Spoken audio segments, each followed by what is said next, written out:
A very good afternoon to all of you who have joined us on Zoom, as well as to those who have joined us online right here with us. I'm Renu Narayan, and I live in Chennai. I'm a storyteller. I have a small venture called Kathabriksh, where I do storytelling for children as well as for adults. I had chosen to tell the story of the robber who was transformed into an Adikavi. And an Adikavi means a first poet, the story of Valmiki the sage. But somehow I felt that this was not a story I wanted to share, despite many people helping me. And now I will share a story that I found a story from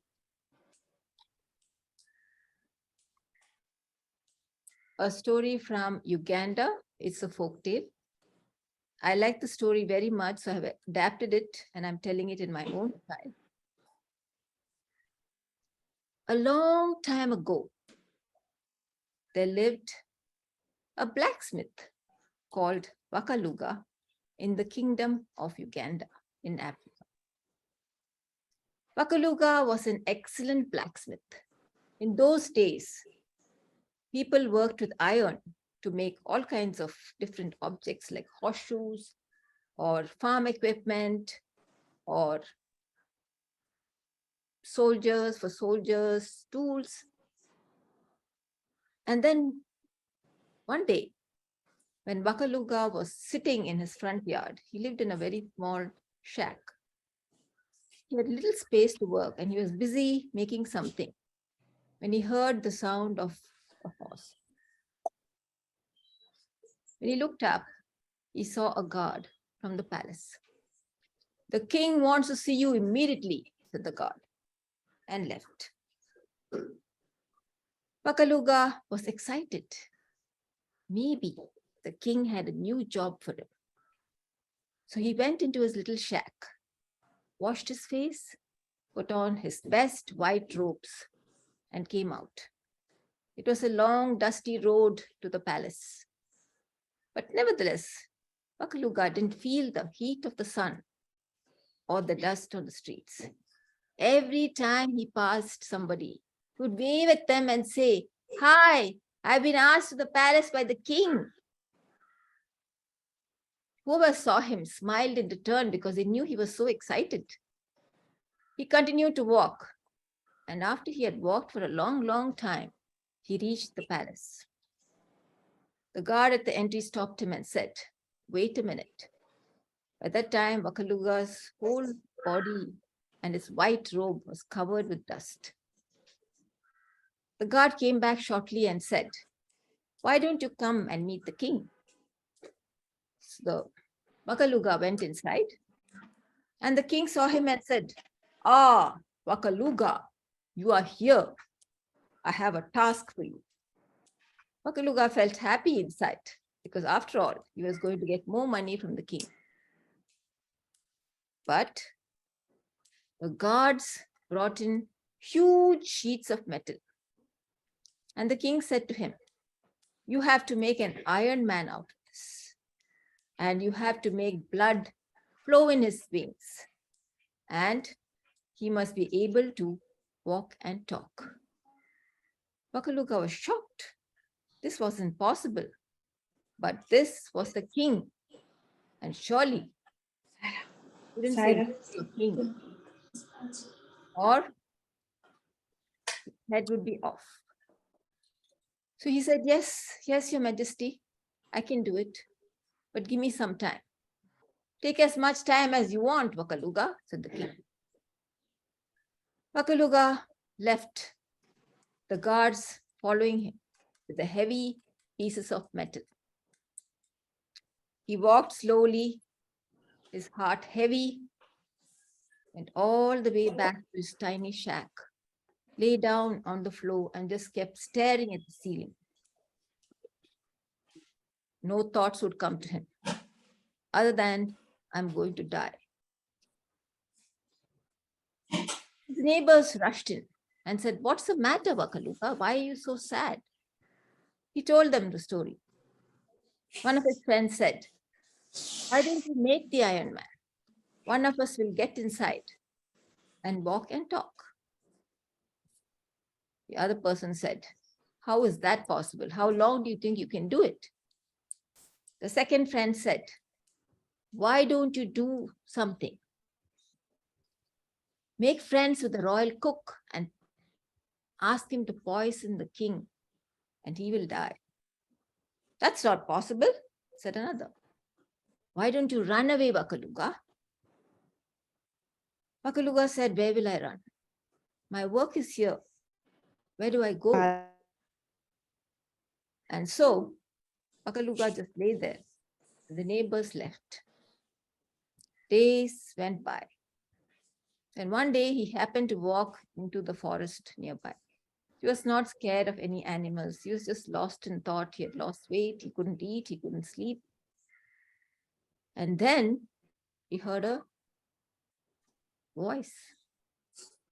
"Wakaluga, what are you doing here? Have you come to visit me?" But when Wakaluga looked up, sitting on top of a tree was his old friend who had disappeared into the forest many years ago. "Wait, I'm coming down," he said. He came down and sat next to Wakaluga. "What happened, Wakaluga? Why are you looking so sad?" And Wakaluga said all that had happened at the palace. His friend started to laugh. "Why are you laughing? Want me to die?" No, Wakaluga. There's a very simple solution to this. All you have to do is ask the king for two special ingredients.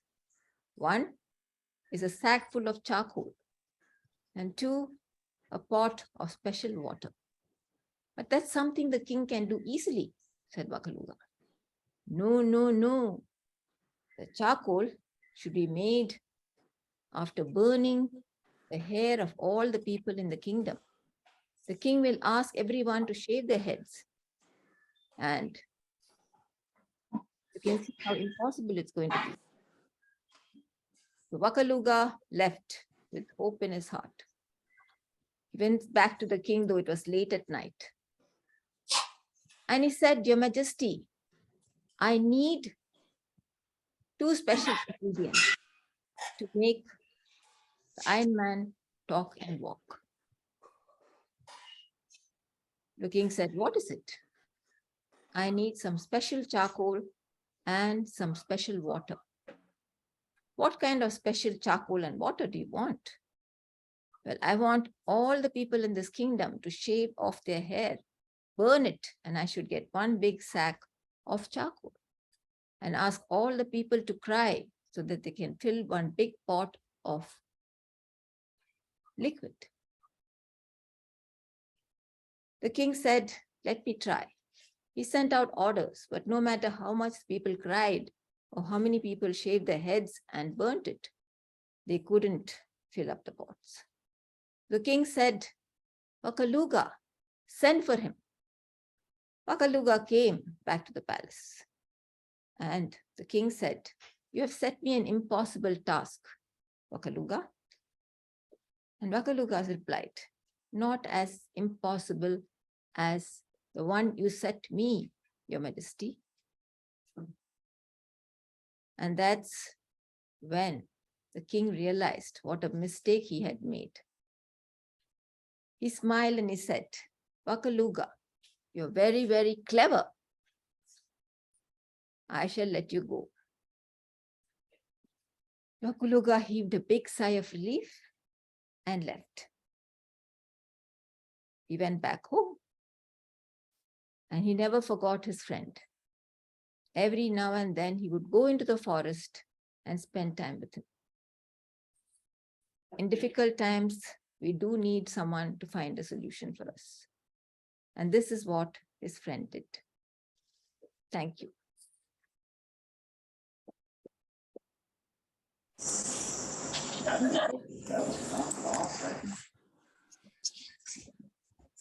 Eric, can I? Yes, go ahead. Lovely choice of story, Renu. You. Nice story, well told. Nice story. I just love the story. Thanks.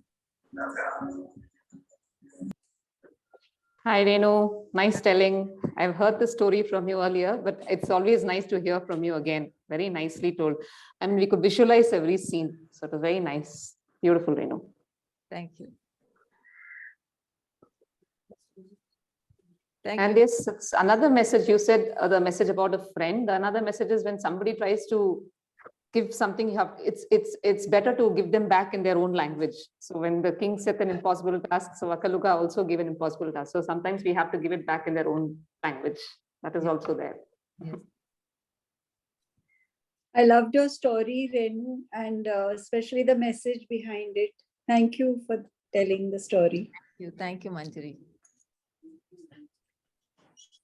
Hi, Renu, Ambuja here. Yes, So I just logged in when maybe, a couple of minutes would have passed. And I as always enjoy that seamless, calm telling of yours. So, and especially I need to mention the color coordination between the poster and your costume also. Very nice. I love the story. Thank you, Renu. Thank you, Ambuja.